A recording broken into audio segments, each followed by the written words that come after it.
Alrighty, game 2, and we're on Death Aura. Of course, we're on Death Aura. Why wouldn't we be on Death Aura? Seli, the Terran player, up in the top left. ICRedd, the Protoss player, in the bottom right. So, yeah, you know, we haven't really seen very many counts on Death Aura, so hard to know anything about this map. I feel like I'm pretty familiar with every inch of this map now. Probably what? What? Am I going to see a Reaper? Okay. Yeah, I imagine you are going to see a Reaper. Yeah. Why wouldn't you? Why wouldn't you see a Reaper?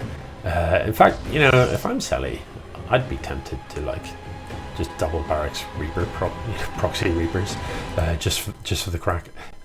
Even if you don't bother with the proxy, I'd actually be tempted by just a double racks Reaper, which can be a pretty unpleasant thing to deal with as a Protoss in the early game.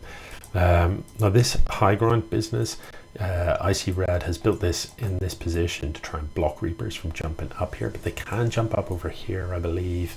So it is actually a pretty big area, and they can jump up here as well. It's not an easy block to get, but this does sort of cut down the escape routes that they've got. So if the Reaper does come into your base to have a hoke about, and you've got a Stalker or something like that, it reduces the chances of that Reaper getting away. So Seli into what was I just saying? With triple racks coming out here, and it's straight into Marine production. There isn't going to be a Reaper. ICRedd has one gateway. It isn't busy. This could be problematic. Marine production, the first Marine is out. There's two more racks coming behind this. He's going for a tech lab, so maybe it's going to be a slightly delayed combat shield push. I'd like the Marine to come forward and just be patrolling here. And the reason I say that, it just means if a probe comes in, you can, if you catch it early, with a little bit of stutter stepping, you can prevent the probe getting close enough to verify that there's no expand. So you can really keep your opponent in the dark. Presumably then the tech lab is going to be for combat shield. It's going to be a big combat shield push.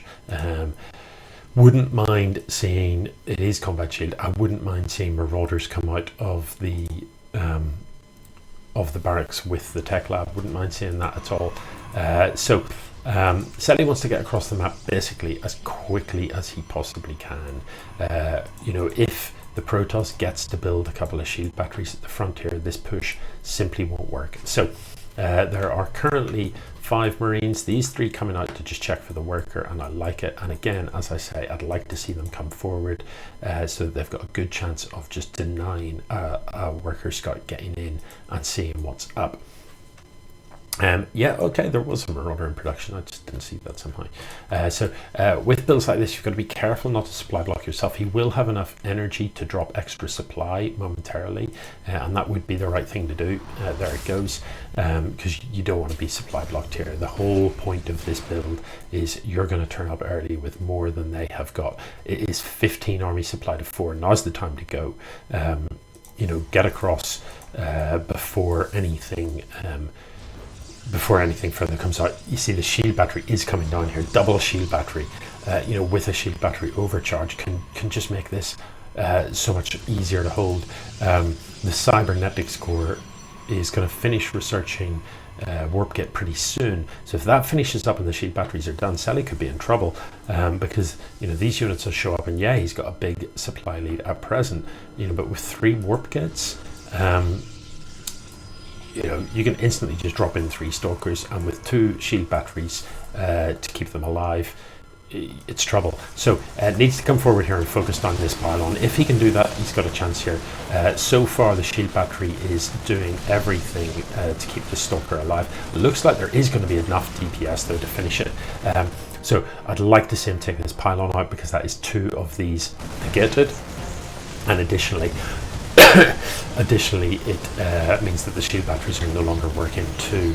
So he's going for the workers, and you know, I don't mind that decision either. 12 workers dead already.